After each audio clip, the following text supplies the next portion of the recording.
Hello. All right. Welcome to our backyard podcast session. Welcome back, guys. 2022. Yeah. New year, new you. That's what they say. That's what they've been saying. Yeah. That's what they've been saying. I've got a fresh Corona Light right here. Actually, it's a Corona Extra. Extra light. Wow. You're living the premium life. With salt and lime, man. Salty Bayer. It's I don't know. delicious. Yeah, when did that happen? I don't know, Salty man. beer. Maybe they just started doing it in advertisements, and then people were like, "Yeah, of course you put salt in Mexican lager. It's great." Makes sense. Yeah. Jake, you have like the newest generation of the mocap design on right now. Yeah, so I'm actually testing this. We haven't agreed to manufacture this yet because personally, I think maybe the mocap pattern's a little too bright against the yellow, but Sam said it was striking. So what are your thoughts? I'm more of an understated black and gray guy myself, so I'm a fan of this original design. But, you know, for everybody else out there who wants to be a little more seen, then that hint of yellow is very tasteful. It's just we have to be kind of precise because these sweatshirts are really expensive to manufacture because it's, you know, we're printing it. Well, let's maybe we'll do an Instagram poll. Yeah, were we just You'll talking about this? You'll just lower the contrast in one image, and then the sweater's over there. It's like, what would be better? let me put that on the to-do list. That's a good idea. I believe 2 days ago we were having our morning discussion, and we were reflecting on Cowboy Bebop, the live action series on Netflix. And like, isn't there must be a way that these companies can test something before they spend lots and lots of money making the final products. If only there was a way for us to do that with sweatshirts to make sure people like them before we order hundreds of them. No, there's no way to do that. I'm sure of it. Raw intuition. Yeah. Just which I don't have when it comes to merch because we've only been doing merch for a few years. Yeah. Yeah. People might be wondering though, Niko, why are you in your yard and why am I in my house? Is this 2020? No, I'm not in my house for anything COVID related. I am working from home today. So No. yeah. Unfortunately, I'm COVID related. Oh, you're so COVID related. I'm sorry to hear it. I think Wendy got the vid. She woke up this morning all sick, and now she's like, I don't know. Probably should get her tested. I don't know. It's like everyone has like the most mild cold. That's what I'm saying. She threw up this morning, and then that was kind of it. Now she's kind of over it. I don't know. Everyone's Like just everybody's getting sniffly and regular congested. colds Right. at the same time. So it's weird. Yeah, like half the team's like, I'm sick. Oh, but it's not COVID. Other team's like, I'm sick. And it is COVID. We went to the it is COVID pediatrician, here. and she was like, "Oh, there's croup, there's flu B, there's COVID, there's like, you know, lice, there's Lice. Just pick it, like whichever one you want, you can have it." Yeah. Yeah, well, that's what happens when you have two kids in preschool. Right. Tell me about it. They're like walking Have you guys petri dishes. had to do lice yet? Has that happened? Oh yeah. Yep. Wow. Thankfully not. Yep. It was actually it wasn't that bad because we caught it early and then we found the culprit. We found the suspect of the source of it, and it was coming from one of Eliza's friends at school. Yeah, and then she had to go home for like 2 weeks. What does that say though about that child's parents? Which is that's what I was thinking like because the parents, you guys catch it's like secondhand lice. It's like by the way, your child's giving us lice. What? Well, yeah, and nobody else got it. You have to break it. We went out and got the stuff for it, and we watched her head for like continuously for like 2 weeks to make sure that it didn't, that it went away properly. But then she kept going to school, and then this girl, they hadn't like kicked her out to go home to get cleaned up Shampoo? before she came back. Yeah. And I don't know. That's just what happens. But I got that feeling about the parent. Like, what about the parents' thought? Because the girl was kind of rude, and we had to tell Eliza, like, hey, you don't have to play with her. If she wasn't rude to Eliza, but she would be rude if anybody else wanted to play with Eliza. And we were like, you don't have to tell her who you can play with. You can just. And then Eliza told her that. And then her attitude got better. And then the teacher was like, yeah, I can't say her name, but so-and-so has been better since she's been playing with Eliza since when she came in. So she's better at playing, but she's still scratching her head. We can't figure it out. She's always thinking. It's like, yeah. She's just constantly thinking. Problem solving. She's a thinker. What can you do? That's funny. That is funny. So, It's Backyard weird that we still have bug Podcast. infestations. Yeah. And Backyard Podcast, that awkward delay that for some reason it's 2022 and they haven't quite decided to up the latency on wireless systems yet. So it's like, where's the 5G, man? it's like when you're trying to walk past somebody and you both do the same move at the same time. Yeah. I miss that about wired phones. Kids these days will never understand.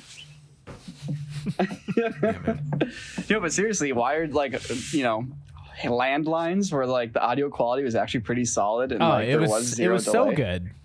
It was so crisp, and you could hear everything in the background, and then you call your friend and you're like, hey, is Johnny there? And then, his sister's like, John! There's no audio filtering, so you can hear everything from the other end. Mm-hmm. Yep. Yeah. Yep. Dude, back in the day when hold music was actual hold music because you could hear the music. Dun dun dun dun dun dun dun dun. All right. So, do we want to talk about the Matrix or what? Yeah. I mean, yeah, just a little bit, but I don't even know. Blow my nose. Okay. Go blow your nose. Yes. well, I mean, Niko, the Matrix. you've been pining to talk about it. Niko's been asking to talk about Yeah, this. So. I know, Yeah, and but I not finally saw it on Friday. The rage has subsided Yeah, a little bit, I mean- I've mourned my loss and I'm ready to move on.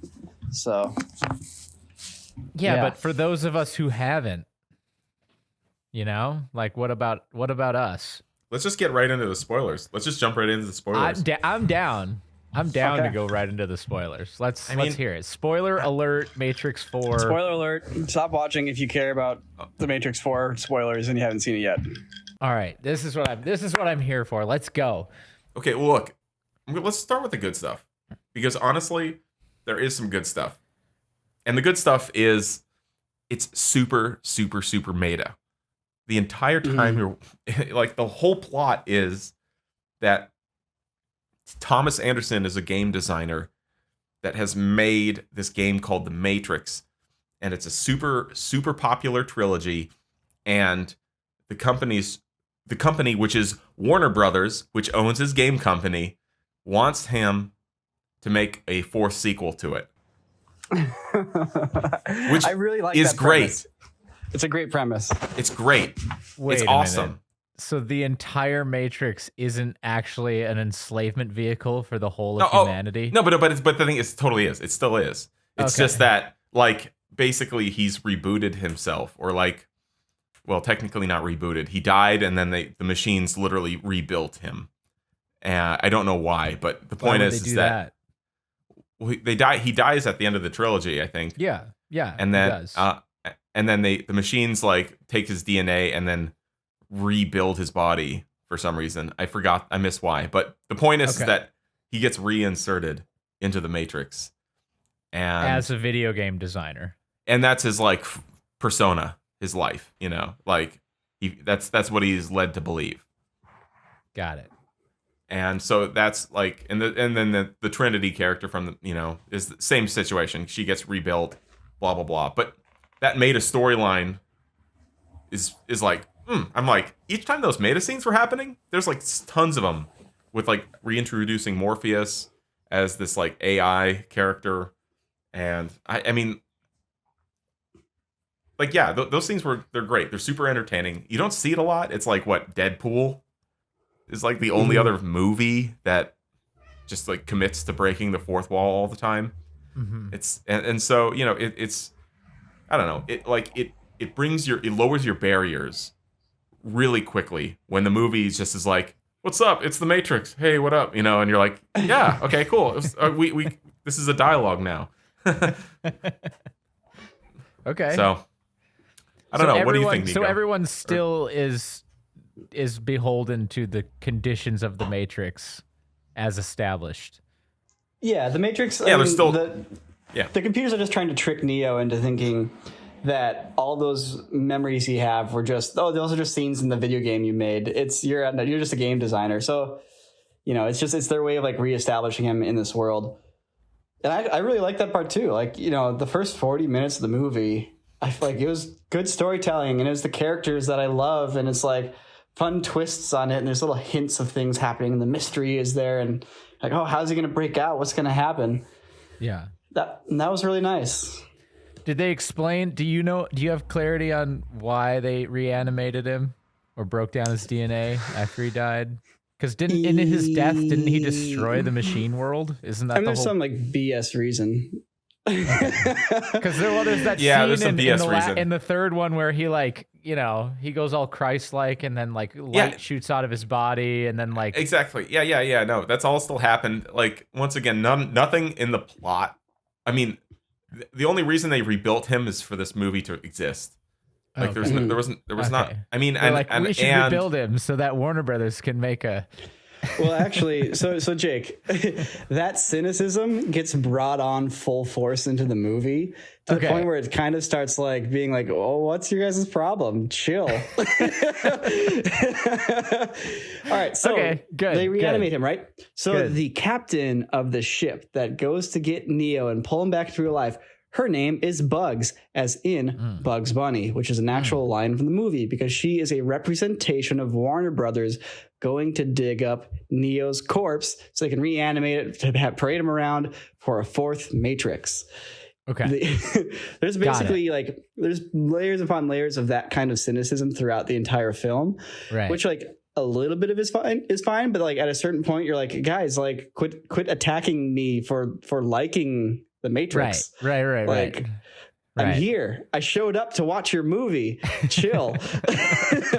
And they don't chill. They never chill. And it just keeps going. It just keeps going. Okay. Yeah, it just keeps going and going and going to the point where that's fine in like the first like you do it right away in the first couple minutes, and then you do it again like before the end of the first act. You do it a couple times in the second act, once or twice, and then but by the third act, it's like, okay, let's do the movie now. I mean, granted, the Bugs Bunny thing is like more. I mean, for me, anyways, that was the thing I kind of realized like after the fact. It's not attacking me as I'm watching it. I'm just like, oh, she has like a white rabbit tattoo, and that's like Bugs Bunny, and like there is some, it does work together. But I mean, well, it sounds kind of quirky. I think I want to see it. It's. I almost said it's worth seeing. I almost said it. Okay. But it's kind of like not. There's kind of like it has like two things that it does that kind of put me over the edge of like, see, here's the thing, the movie's not a neutral movie. It's not like it's like, oh, it was kind of boring or it was kind of whatever. No, it's like it's aggressive with its messaging, and it just like that's what actually makes me not like it, is not because it's aggressive, because the message is so much like a screw you kind of message. I think it really just boils down to like there's a little bit of a hypocrisy to like kind of be like, they're just going to reboot the Matrix and they're just going to take it out and milk it for all the money they can. And you're like, okay. And you took the job so you could write the script and went out and then made the movie, the very thing that you're criticizing. Sure. I get it to a certain point, but like they clearly didn't care about the movie. Like they didn't care about the action. I mean, maybe they cared, but whoever was in charge of making sure they get a good team to do it, like, or had enough time, didn't care. And just the action scenes are like literally like just the worst, like bottom barrel action I've ever seen. You said it was kind of like TV drama action. I said Netflix, but the reason I say Netflix is because it's kind of like it's the idea of like every single time there's an action scene in this movie, it's just like it's first off, it always happens in group settings. So there's always like 5 or 6 characters that are in the middle of this action sequence. So like already the focus is completely divided. Okay. And it usually just ends up being like, here's going to be like 30 or 40 jump cuts to just like random snippets of action happening around this giant warehouse or this giant train or this giant, it's like, and so it's just like he shoots, bonk, he gets hit. Another person shoots, bonk, another person gets, and you're just like, what? Whatever. All right, so they're fighting. Okay, and then you sit back and you wait for it to end, and then the story continues. And it was just like, and the reason I found that so offensive was for 2 reasons. One, what Niko was saying, which is the idea of the self-criticism. Like that is one of the self-criticizing parts of it, where they have characters talking about rebooting this Matrix, and they're like, the action doesn't matter. No one really cares about the action. They just like the philosophical stuff. Like, forget, it's like, so they're like already messing with your head a little bit about like, all right, so what were we trying to do here? But ultimately, you look at those first 3 Matrix films. I mean, even though the second and third ones have their own problems, when it comes to the way they depict like action and these scenes, they are very clear with like what story point is happening, and then they're really precise with the filmmaking and the approach to shooting it. And so, and then in this movie, it's just kind of like action scene, and just like, so it's not even about how much it costs. Like, it's not even about the budget of the scenes. Like, granted, like the second and third Matrix had huge action scenes that cost millions and millions of dollars. I'm not really expecting them to do that for this film. But the first movie didn't have that and still has exceptional action scenes. The thing is, the action scenes... First movie has incredible action scenes. Arguably, the first movie's action scenes are more worthy than the later ones because they brought in so much CGI. I mean, no, the first movie is one of the best... I mean, The Matrix is one of the best films of all time. Yeah. Yeah, it's also because they took...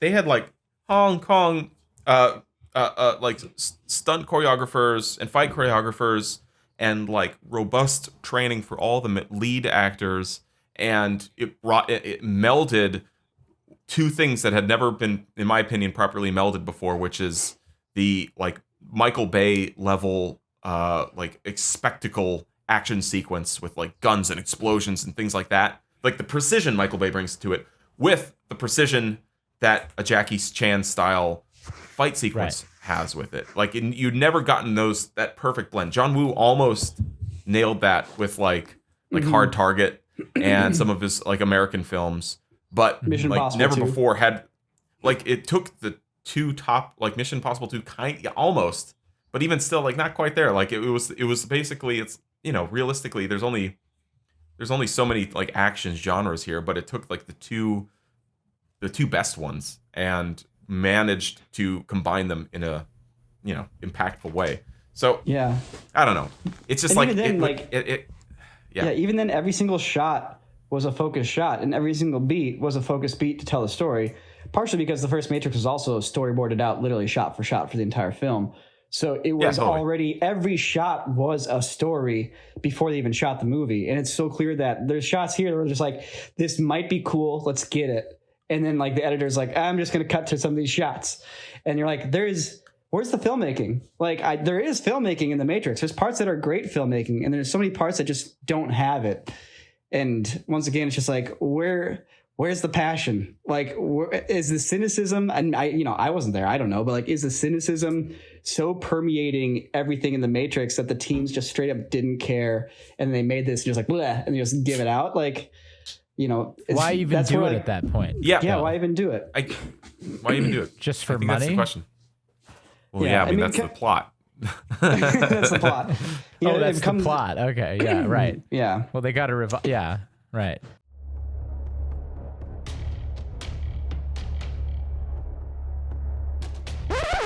Oh, hi. Didn't see you there.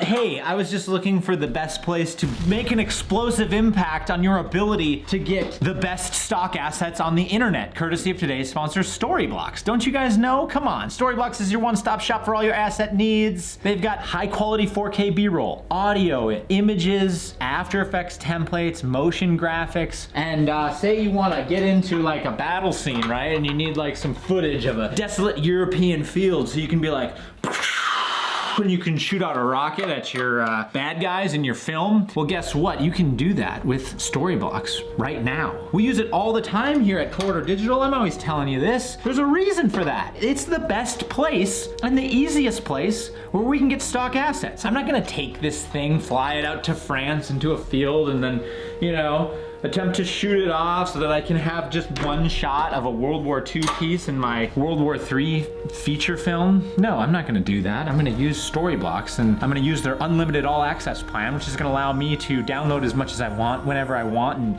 use it in whatever kind of project that I want. And then I'm gonna just move on with my life. And you can get it right now. Just go to storyblocks.com/corridorcast to get started. That's storyblocks.com/corridorcast. All right, I gotta go do this.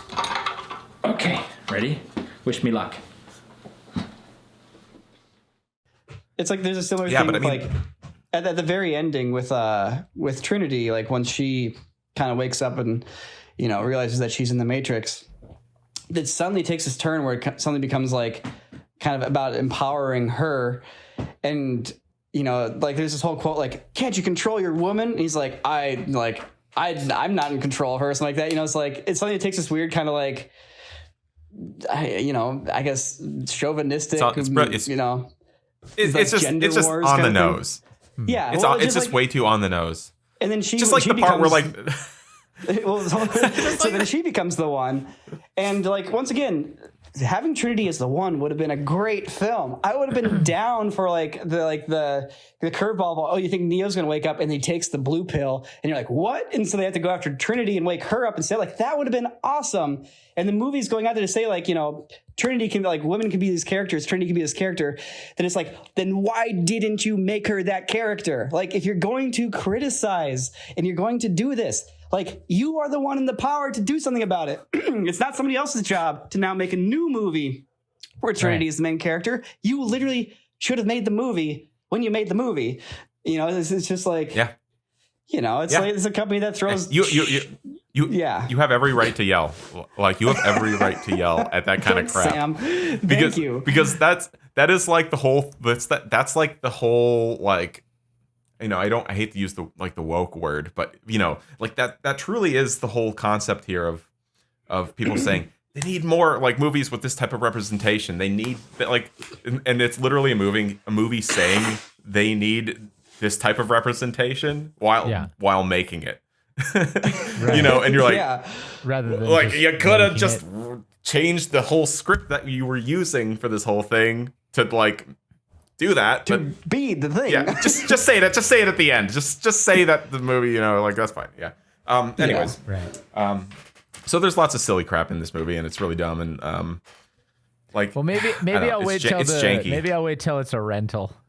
It just feels, it's like you just watch it and it feels like someone had a script and it was like, oh, there's some cool ideas in the script, and then when it came time to shoot it, like, dude, from the first shot, I was like, ugh, like, what is this crap? Like, it looked like garbage compared to like they recreate the first opening scene where the cops bust in on Trinity at the computer, like they recreate it, and you're watching it, you're like, ugh, like, what is this, like, crappy like Universal backlot, like, you know, what scene, and you're like, what is this, kind of like some crappy digital cameras with their crappy lenses, and you're just like, ugh. It was just like, from the very first shot, I was like slightly embarrassed to be there. So you know, they probably shot on Alexas with expensive lenses. It's just like, there isn't. Sure, but they forgot. But they did so many stupid things wrong. They did so many stupid things. They do all these like slow motion sequences, and then they screw up their shutter speed, so it's got like the digital like smearing, where it's like, you know, in the first movie, you know, when they do slow motion, first off, they're shooting on film. So, you know, you're not talking about the low frame rate stuff. You're not talking about the low frame rate. I'm not even talking about I'm not talking about like the janky, like low shutter speed, like the 360 shutter effects they're doing all over the place. I'm talking about like the tried and true, like, here's a guy flying through the air in slow motion, or here's like a slow motion punch or something, you know, like actual Matrix slow motion stuff.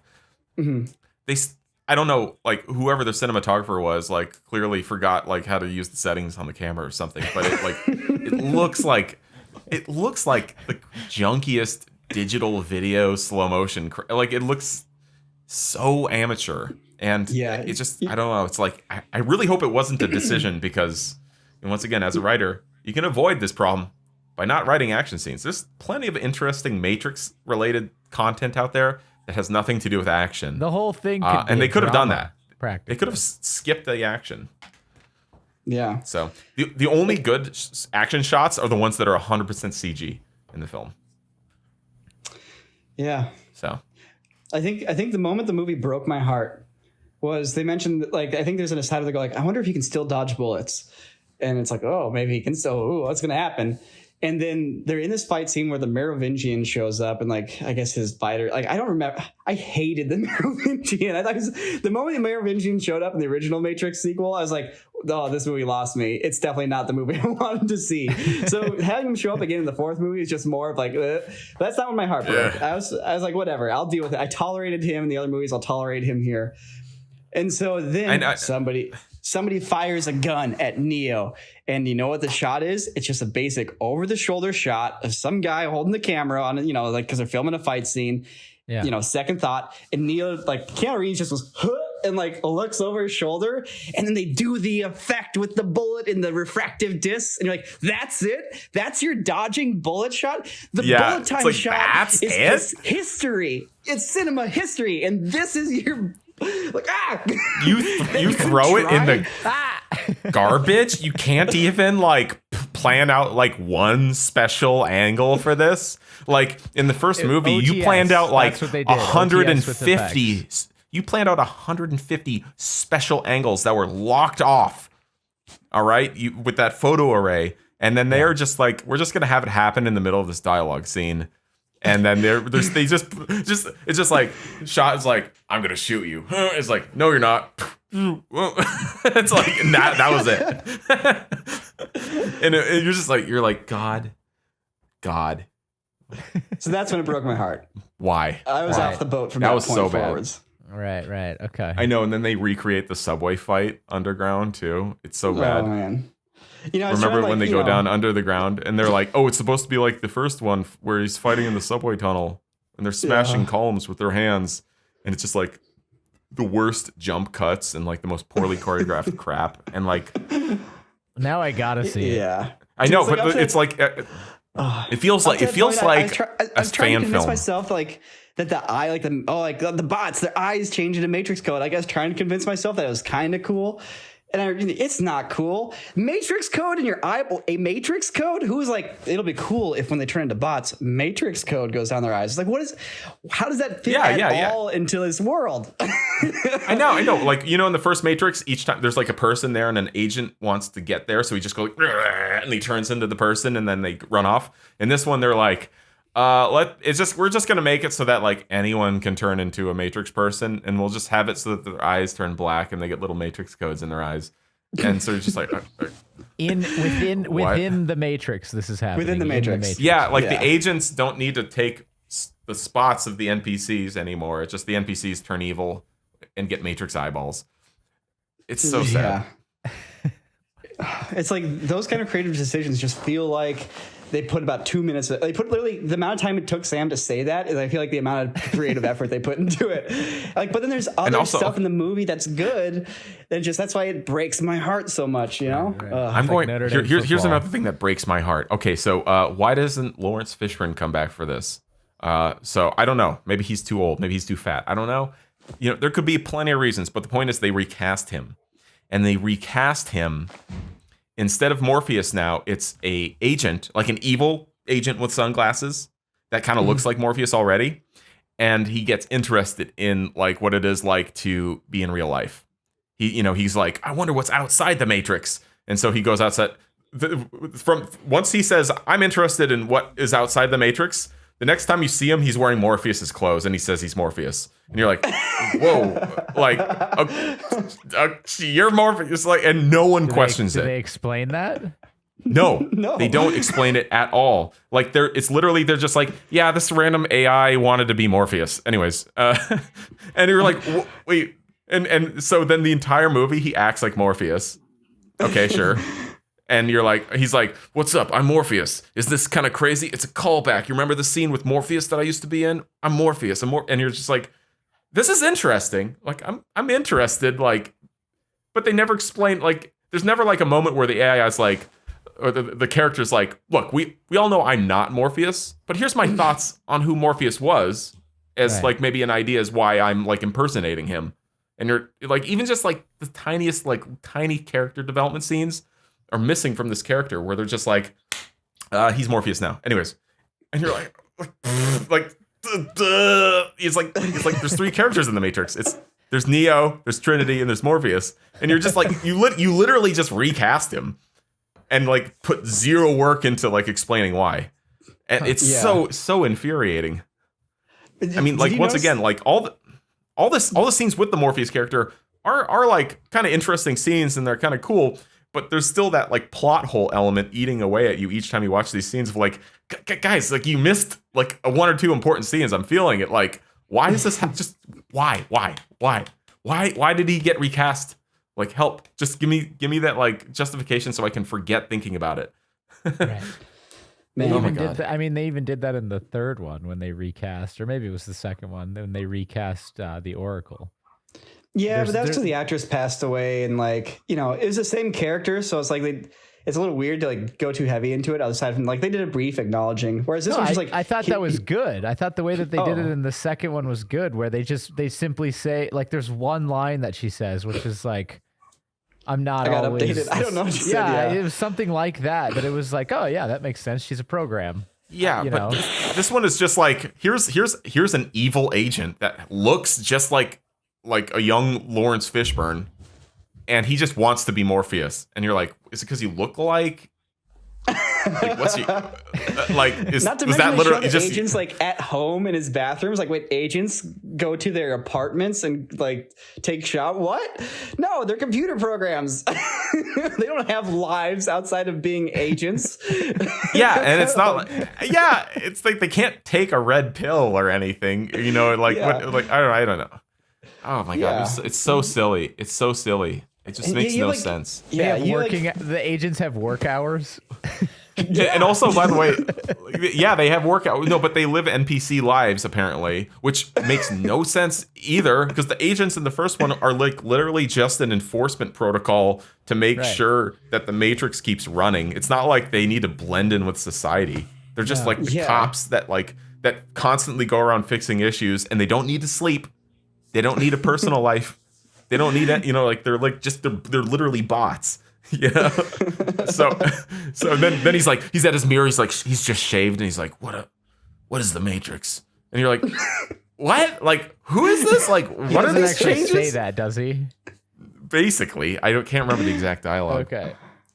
Oh man. Not to mention, like the movie has like philosophical problems, it has structural problems, it has like cinematography problems, and then there's just like, they had Jada Pinkett Smith come back to play like her same character. She's now like the queen of like the human underworld. And they put so much makeup on her that she is unrecognizable as Jada Pinkett Smith. Like, I literally did not know who I was looking at until I IMDb'd it. I'm like, I think that's Jada Pinkett Smith. What? No, you mean you like, for me, each the character you didn't recognize her until they showed you the old footage of the movie, right? Which they constantly do. They're just like constantly cutting back to the first movies as if I gotta look this up. Okay, can I tell you? Like, oh, the movie's a video game, but we won't recreate it in a video game engine. We'll just show you frames of the movie, and we'll just assume that everybody's cool with suspending their disbelief. And weirdly enough, I kind of was. But like, now that I don't like the rest of the movie, it's just like, wait, you're just showing me clips from a movie I saw 20 years ago, and you're just telling me it's a video game and I'm just buying it? I know. What? You're telling me? I know, like the scene where they like try and break him out and they have the footage on there. We're like, we thought we'd show you footage of your own game to get you like more acclimated to like breaking out of the Matrix, or to make you feel more comfortable here. It's like, no, that's the movie. It's like, I mean, they could have at least done like Enter the Matrix or some crap like that, and like had it be like actually the video game Matrix that was out, which would have been also, that would have earned so many points. It would have been hilarious, you know, to think it was like Keanu Reeves made the Enter the Matrix game. Like, I'm like, here we go. Like, yeah, like if you already don't give a fuck, why not just do that? It's so much more fun.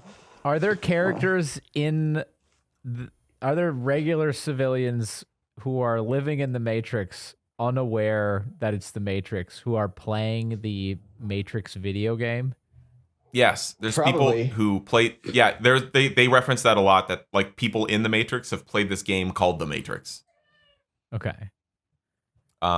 Yeah, it's a thing. Oh man. Oh, by the way, I'm sorry. This is a small one, but this one was one of my favorites as far as like really dumb things, which is like, so they go through this huge action scene. They're trying to break Neo out of the Matrix. They're trying to like get him out of there, and boom, they finally do it. He wakes up. He's in his pod, and 2 robots like pick him up and fly him out of the main like machine area. It's like he wakes up, 2 machines go like, huh, oh, it's him. He's awake, and they pick him up and they just fly him away. And then he gets there and he's like, oh, what's happening? Oh, we have to get Trinity. And they're like, nah, can't. Like, why? It's like, can't. We're not allowed to go back now. It's like, what? Like what? To the real. And then that becomes the entire plot of the movie. The machines pick up Neo and bring him out of the Matrix, and they leave Trinity. By the way, it's a giant, massive, like hundreds of square meters sized mega chamber, and the only 2 people in it are Neo and Trinity. They send some robots in to pick up Neo, and they leave. After this huge, apparently it was really hard to do that. But then now they're like, oh, now we need Trinity too, but we can't do that. It's impossible to go back. It's like, what? It's like, dude, why didn't you just get her when you were there? Wait, she has to take the red pill robots want to go back and take her? No, like all the humans can't. and crap. You know, it's like, Okay. it's just like this stupid thing. You watch these robots go like, we're just gonna get Neo, bye, and then they leave, and you're like, okay, Trinity's that was Trinity. Okay, whatever. Don't worry about it. You know. And then they get back to the ship, and they're like, oh, we should have got her. It's like, oh, we should. If you don't take the red pill, then you like it breaks your mind when you get pulled out of the Matrix. I guess so, but they figured it out. It's like a USB The whole drive. end of the You need to movie. right click on it, and you need to say "safe to eject" before you pull the plug. Safe to. I know. Not true. Not true. I know, but Pill you is just- literally just the most of the same as time a safe to eject prompt on a computer. Most of the time, you can just pull it. No, it's not. It's not. No, but in the movie, they say the pills do nothing. They're just like metaphors. They say that in the 4th one. Yeah, they said the pills are just metaphors. Wow.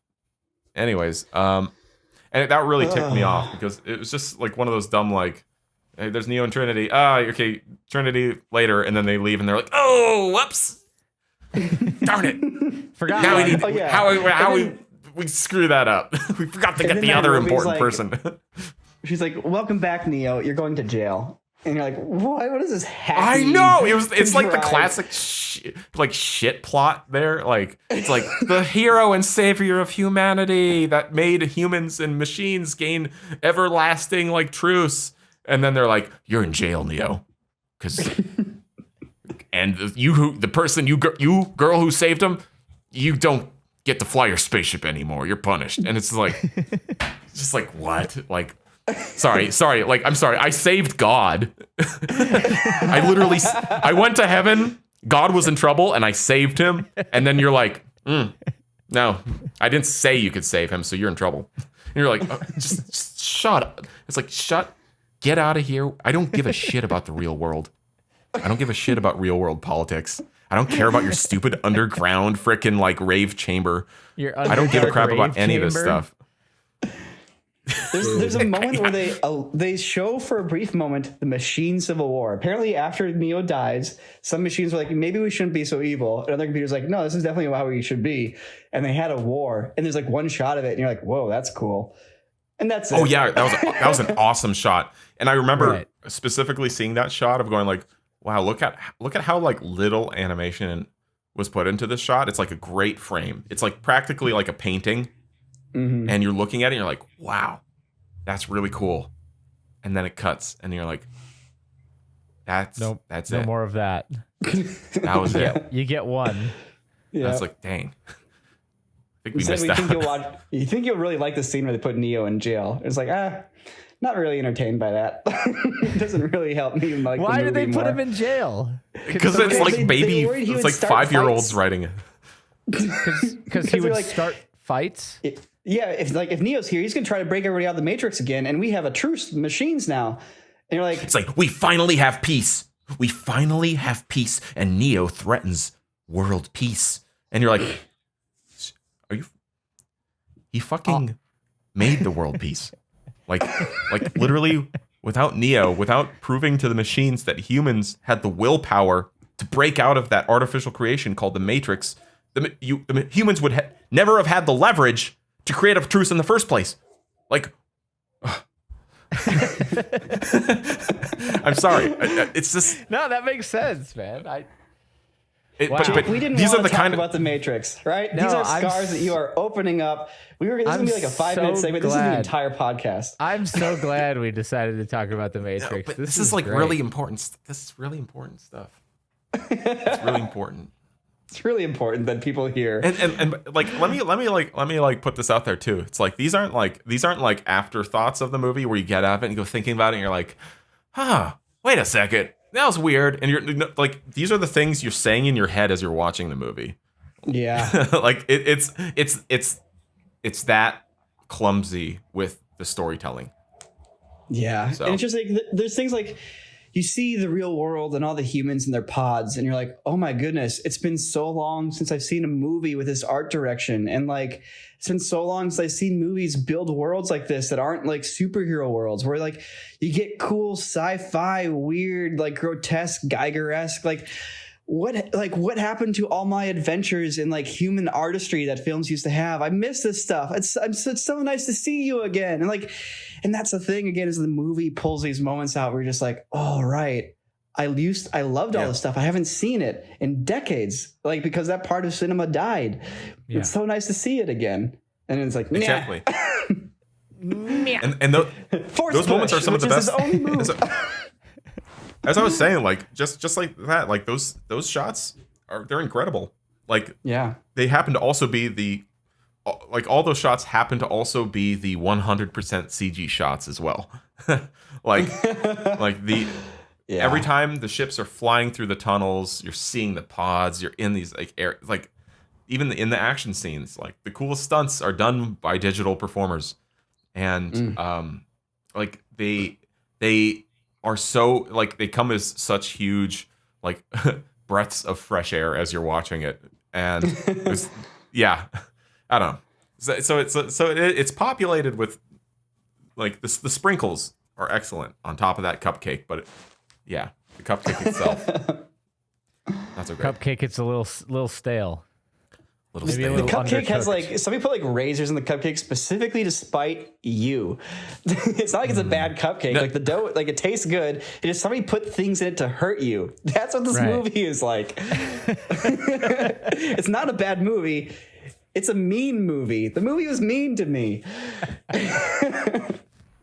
Yeah. I've never heard anyone describe a movie that way. Man. Never. But the movie is there. The movie is there to spite you for watching it. If I ever get so antagonistic towards my audience, you need to cut me off. We'll dial you back. Don't worry. We'll dial you back. It was sweet how they used nanobots to bring the AI characters into real life, though. That was sweet. I was totally down for that. That was cool. I'm like, that's sweet. That's cool. It was sweet. It was sweet when people were jumping out of buildings to try to airbomb them on their motorcycle with their corpses. That was sweet. That was sweet too. That was sweet. You know, oh man. You know what wasn't sweet is the last shot where they're flying away and they are very clearly on wires, awkwardly hanging there. Well, Neo's like, "Oh, I can't. I'm not flying." He's just hanging there by one arm. That's what I want. So what happens? What happens in the end? They fly. Well, they jump off the rooftop. Trinity flies.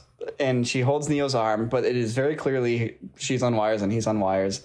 And they fly away. And then there's a cover of the Rage Against the Machine song. Just an awful cover, in my opinion. Oh, because they couldn't. There's even like controversy with this band where there's like the lead singer. Oh my God, you're right. On a fan's face, which is like. That comes from the end of the movie hits. And it's like, like this crappy Rage Against the Machine cover starts, and you're like, oh, this is the band that peed on the guy. that's the last thought you have as you turn off the movie.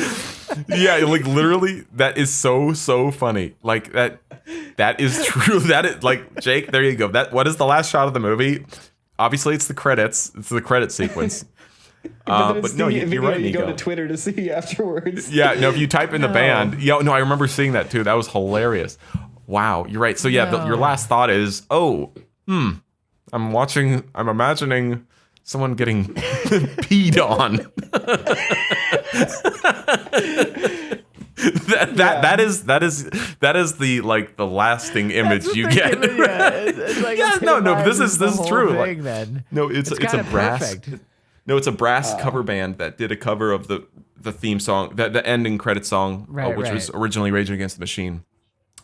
Anyways, it's really honestly a perfect metaphor. It's a perfect metaphor for the movie. And honestly, if we talk about this anymore, like that's it. That's like the end of this conversation right here. Yep. That's it.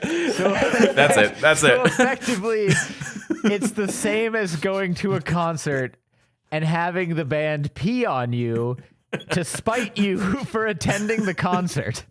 Yep. That's exactly what this movie's like. Screw that attitude. I hate it. They should have done better. But seriously, screw that attitude. My only thought obviously. was that a conscious choice or not? Did they? Because like once again, like this. No way, man. Actually, you're probably right. Maybe it was a conscious choice. It could have been a conscious choice, and the reason I say that is because I think that didn't happen like a few months ago. You know, like we're talking about 3 months, which is like I think that's enough time to pivot and swap out that song. Yep. Wow. Or it's like, why not pick a new song? Yeah. Because it really just gives me those like freaking Star Wars vibes of like, okay, I get it. Sounds very manic. Like the whole thing sounds kind of manic.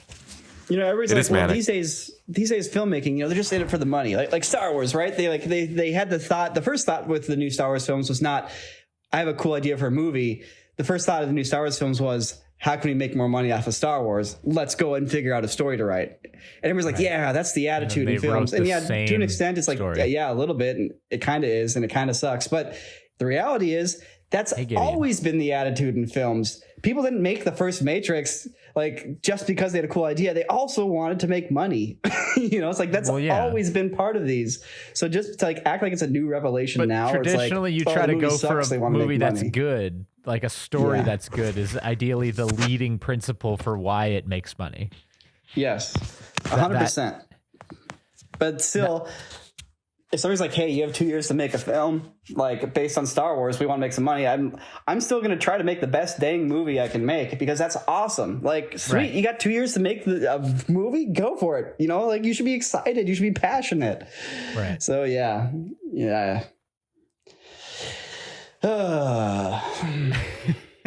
All right. I'm sorry it did that to you. I'm sorry it did it to you both. It's fine. It's fine. I feel like I have the right mentality to go into watching it now, though. It helped. It helped watching those clips, on React ahead of time, because it definitely helped. Like, it brought my expectations down just enough to the point where I wasn't like angry while watching it. Right. But yeah. It's not here yet. It's not here yet. Yeah, it's because it's missing. It's missing. No, don't. The delivery man is going to come with it, and you'll be very excited. Here. Yeah. It's gonna be so cool. Yes. Do you guys want to hear a totally different story about something entirely unrelated? Sure. Yeah. Okay, so the other night, I got a dog. I told you about that. Mm-hmm. So you got this dog. She was outside barking, just really, So I go out there and I'm like, what are you barking at? And I grab a flashlight. It's dark out. I go out there, and she's got this possum cornered against a rock, and the possum's making this like horrible screeching sound, which is it's kind of the noise they make when they're in danger. And then she sees me walking up towards her because I'm going to try to, I don't want the possum to bite her. So I'm going to try to break this up, right? Like, I'm going to try to get her away from it. Mm-hmm. And as I'm about to do this, she goes for its neck. Oh, wow. And like gets it, right? And kills it. And so now I'm like, oh, okay. Dead possum. So I look at it and I find out, like upon looking at it after it had died, that she must have gotten it on the leg first because its leg was all broken and like mangled out to the side. So I think that's why it hadn't run away. But I didn't really want this like animal to go to waste, so I did my first pelt. Oh, wow. Yeah. And I had no idea what I was doing, but I watched a few YouTube videos and I actually got a pretty decent pelt off of this possum. Really? So yeah. I think I'm going to hang it in my garage or something. And then Eliza really wants to turn it into a hat for my cat, but that might be a little weird. But it was super interesting, man. Like, I'd never done anything like that before. And, it was just, like the process of it. And like the body is actually really simple when it comes to like how it's just all these parts that are like mashed together. And, you look at like an animal and you're like, well, I don't know what's in there, but or where it is. I'm sure doctors do, I'm sure physicians like see that as when they look at a person or an animal. But yeah, I don't know. I thought it was interesting. It was an interesting experiment. Yeah. I mean, I remember going deer hunting and like, seeing a deer get gutted for the first time. And it's like zoop, and like a little slice and blah, all the guts fall. You're like, wait, it's that easy? Right. Like it just all falls out. Right. Because it's just the trachea connects, goes through all the guts, and then that goes out through, obviously the anus. And so you just have to like cut it in those spots and then remove it from where it connects with fat tissue to the skin and to the rest of the. Those were the videos that I was watching because I was, gonna go hunting, and I was like, well, people are gonna be listening to this podcast and they're gonna be like, what the heck? Hard right. It's like, look, guys, this is how the sausage is made. All right, you like hamburgers?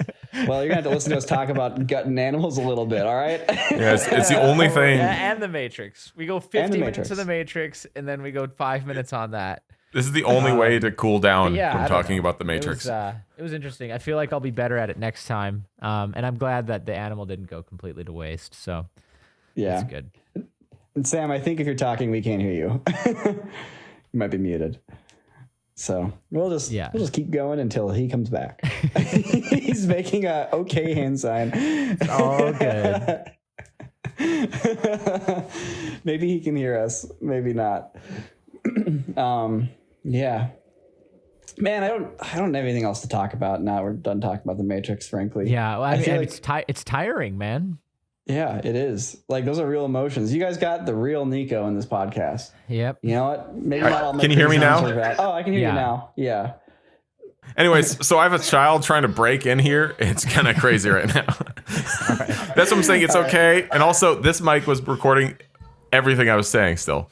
Okay, cool. But yeah, no, talking about dismembering animals, great way to cool down from the Matrix. That's honestly, right. It was a great landing pad there. Right, just like kind of let's move it away from. We're getting peed on. Journey. We're getting peed on, and then we dry off, and then we go hunting. That's right. Yeah.